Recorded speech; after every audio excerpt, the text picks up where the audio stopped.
name is Eric Meyer. That's E-R-I-C-M-E-Y-E-R. And I guess I'm getting pretty good at this because yesterday I actually took it off to get down on one knee and propose to Sarah. So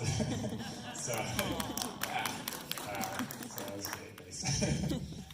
And we're definitely thinking about kids in the future and hopefully some grandkids down the road.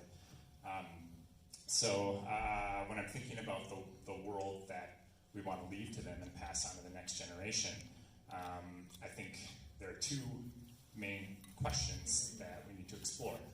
One, what is the fastest path to zero carbon? And two, what has the least environmental impact?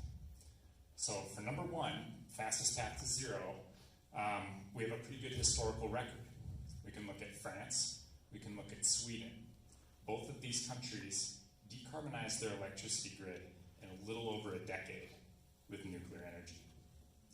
They did that, and back then, climate change wasn't even a concern. They just didn't want to be beholden to the Middle East for a reliable supply of hydrocarbons. But they showed that that is a model that works.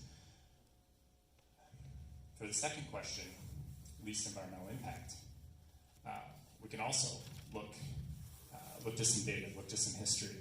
We can look at California, who put a concentrated solar plant out in the desert and had to relocate 200 endangered tortoises at a cost of $55,000 per tortoise. They checked up on them a couple of years later to see how they were adjusting to new habitat. They had all died, all of them.